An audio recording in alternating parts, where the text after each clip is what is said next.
Bang Kamarudin seolah ingin menguatkan tudingan pelecehan seksual. Sekarang Yosua juga dituding memiliki kepribadian ganda. Jadi ini terbukti dari kemampuan daripada Ferdy Sambo selama jadi penyidik adalah mengkriminalisasi orang lain. Anak Ferdy Sambo sebut ayahnya adalah pahlawan. Dikritik netizen, kok nggak malu? Misteri makna behind the scenes video klip Memiliki tapi tetap sopan.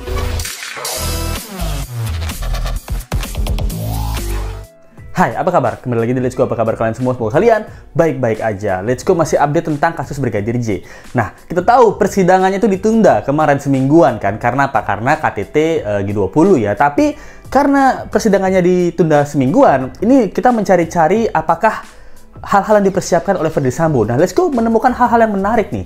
Jadi yang mau Let's Go bahas itu adalah yang pertama adalah anak dari Ferdy Sambo yang mengungkapkan bahwa ayahnya ini seorang pahlawan gitu. Apakah menurutnya ayahnya tidak bersalah? Lalu yang kedua adalah kecurigaan dari pihak Brigadir J tentang Putri Chandrawati yang katanya ikutan arisan berondong. Loh.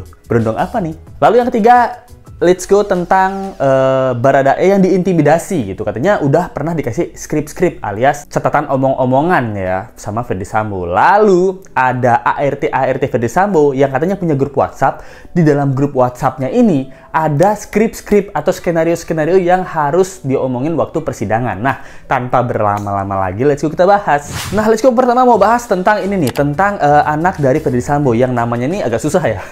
Itu namanya Trisha Yeonglicha Ardiana gitu. Jadi kita ngomongnya Trisha aja ya. Nah, jadi di sini sang buah hati ini lagi ngikutin pendidikan untuk mengikuti jejak sang mama tuh untuk menjadi dokter di salah satu universitas. Tapi menariknya bahwa kemarin ini sempat memposting dirinya dengan sang ayah gitu. Jadi fotonya tuh kayak gini. Jadi matanya sembah, berduaan sama sang ayah dan captionnya itu menyentuh hati. Dia bilangnya my hero forever and always gitu. Jadi sang anak ini menyebut bahwa sang ayah adalah pahlawannya gitu, selalu, selamanya gitu. Namun postingannya itu mendapat kritikan dari netizen karena ini tersebar di mana-mana. Jadi netizen itu banyak berkomentar bahwa ini nggak malu apa? Maksudnya pahlawan pembunuhan gitu. Ada yang bilang pahlawan ngilangin nyawa orang kah gitu. Jadi ini kemarahan-kemarahan netizen itu tertuju kepada sang anak gitu.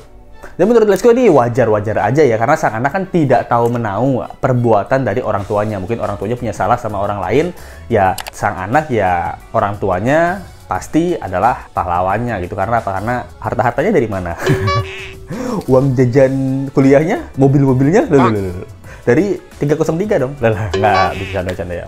Jadi ya pastilah Let's Go ngerti dengan sang anak yang sangat bangga sama orang tuanya, tapi juga terdapat kesedihan di dalamnya karena kenapa orang tuaku mengalami hal seperti ini gitu. Entah orang tuanya benar atau salah, yang pasti kecintaan anak sama orang tua itu kan mesti besar banget gitu. Tapi kita juga mengerti kekesalan dari para netizen ini dan juga pihak-pihak yang mendukung keluarga Brigadir J karena kasusnya itu sangat-sangat alot dan banyak-banyak drama di dalamnya gitu. Jadi dua-duanya menurut Let's Go kita saling mengerti lah gitu. Tapi yang diharapkan kan jangan menyerang anaknya ya itu. Jauhi bapaknya, jangan anaknya. Oke lanjut, jadi tentang artikel yang ini, itu Putri Chandrawati pernah diberikan statement oleh pengacara Brigadir J, yaitu Martin Simanjuntak, bahwa dia bilang, ini Putri Chandrawati ini gayanya aja yang hedon-hedon banget. Walaupun kata orang dia mungkin di dalam rumah dia baik, tapi di luar belum tentu. Contohnya apa? Contohnya kan dia kan hubungannya nggak baik-baik aja, udah jarang tinggal serumah sama Ferdy Sambo. Tapi kalau ketemu FS nih kayaknya kesannya mesra gitu, pelukan, ciuman gitu. Tapi nggak tinggal bareng. Saya juga tahu nih, Putri Chandrawati orangnya hedon. Udah hedon, pasti sering ikut arisan.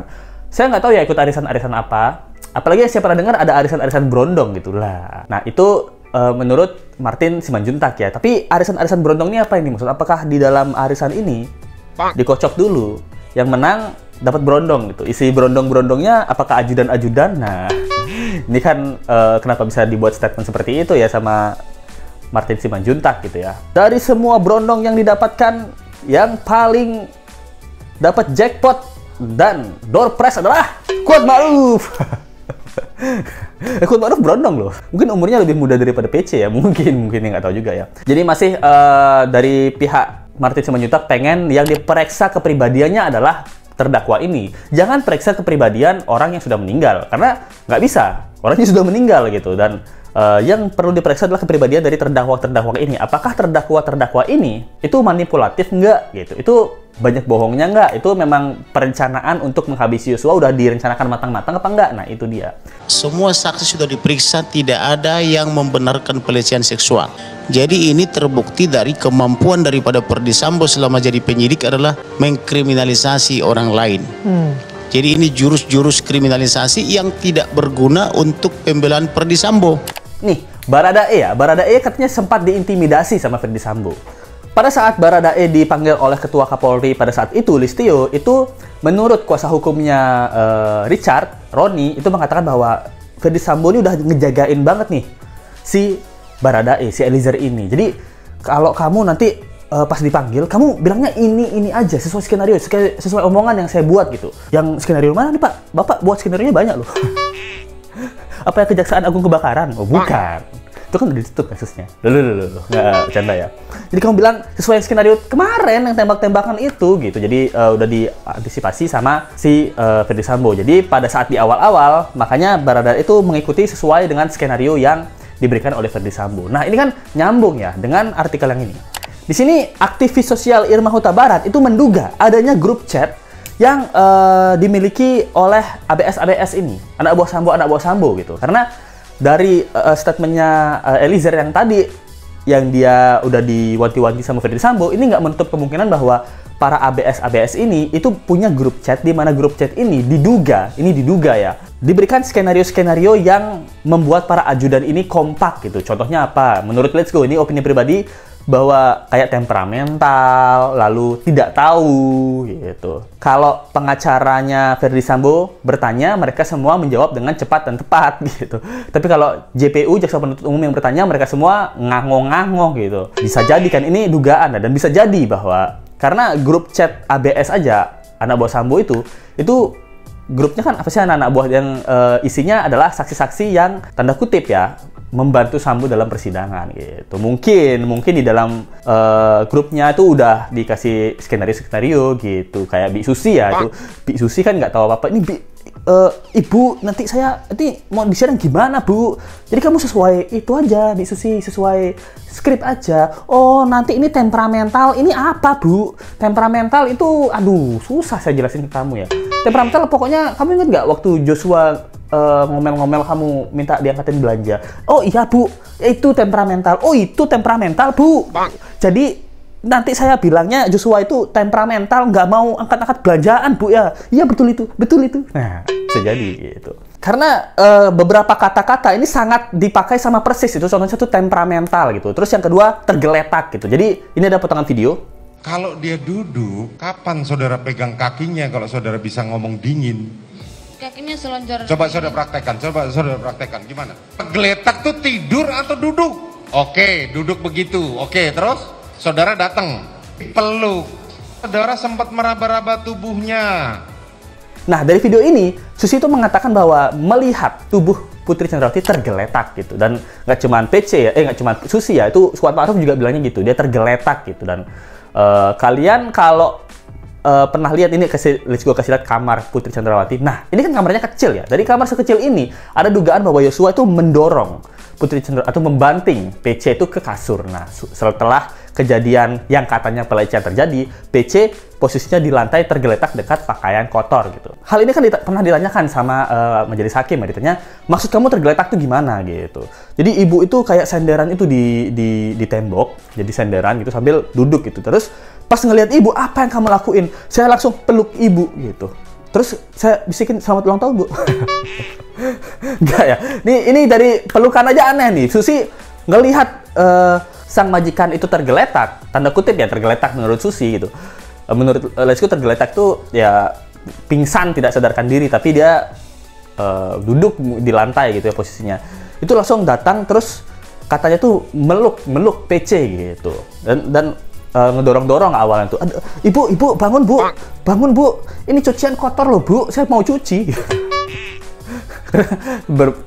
Kebaringnya di sebelah, tergeletaknya tuh di sebelah pakaian kotor ya. Bu bangun gitu. Nah pas ditanya Susi agak-agak bangun sedikit, agak-agak setengah sadar, baru dipeluk gitu. Nah ini kenapa dipeluk gitu? Let's Go beberapa kali nolongin orang ya, dan keadaan memeluk orang, itu let's go lakukan. Memang benar, let's go lakukan ketika let's go ingin membopong, ketika ada orang tabrakan nih, pak, gitu. Terus let's go bakal datang, mencoba, kalau dia nggak sadar ataupun dia masih keadaannya di tengah jalan, let's go bakal lebih tepatnya membopong sih, gitu, gendong bersama-sama kawan-kawan lainnya ya, bersama orang-orang lainnya, langsung pindahin ke suatu tempat gitu. Jadi, tapi kalau dari Bibi Susi ini memeluk, itu efek apa yang bisa dirasakan dari pelukan Ibu Susi gitu? Apakah Bibi Susi kalau memeluk orangnya jadi sadar? Nah, ini kecurigaan ya, ini menurut aku kejanggalan gitu. Jadi setelah dipeluk, terus ditanya ada apa bu, terus dipegang-pegang kakinya gitu.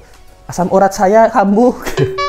Nah, ini aneh nih juga. Dipegang-pegang kakinya dan dia bilang kepada Yang Mulia Hakim di BAP-nya bahwa kakinya itu dingin gitu. Nah, Bibi Susi, saya kasih tahu ya Bibi Susi, mungkin Ibu PC di dalam kamar dan tidak menggunakan sandal.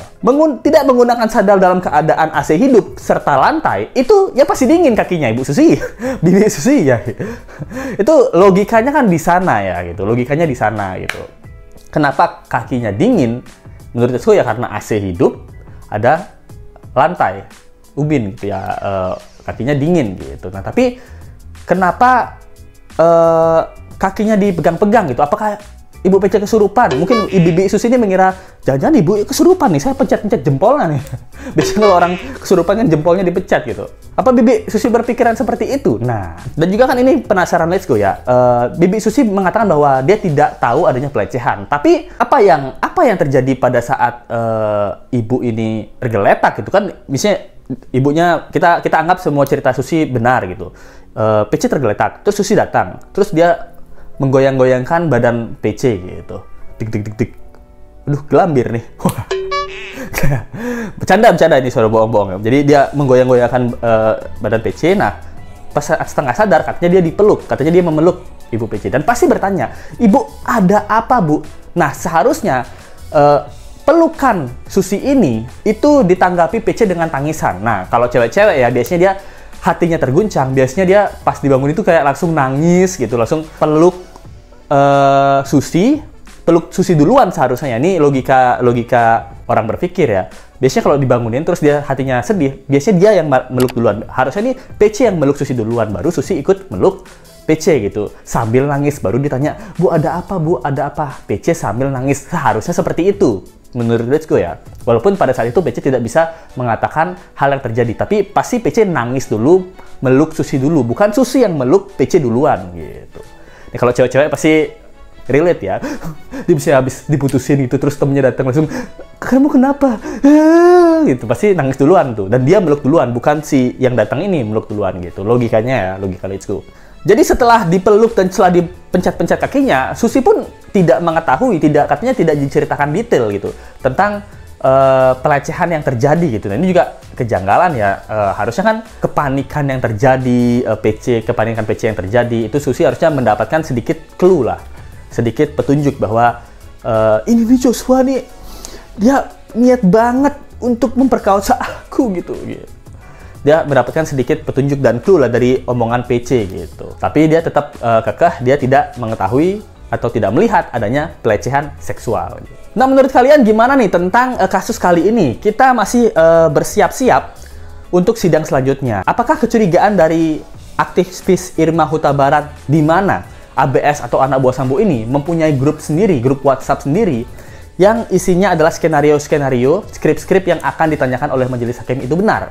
Nah, ini kecurigaan juga ya, karena apakah para saksi ini HP-nya diperiksa nggak gitu? HP-nya diperiksa nggak sama LPSK atau penyidik gitu? Apakah di dalam HP ART ini ada grup yang memang merencanakan untuk simulasi sidang gitu? Nah, ini Let's Go juga curiga di hal tersebut. Menurut kalian gimana nih?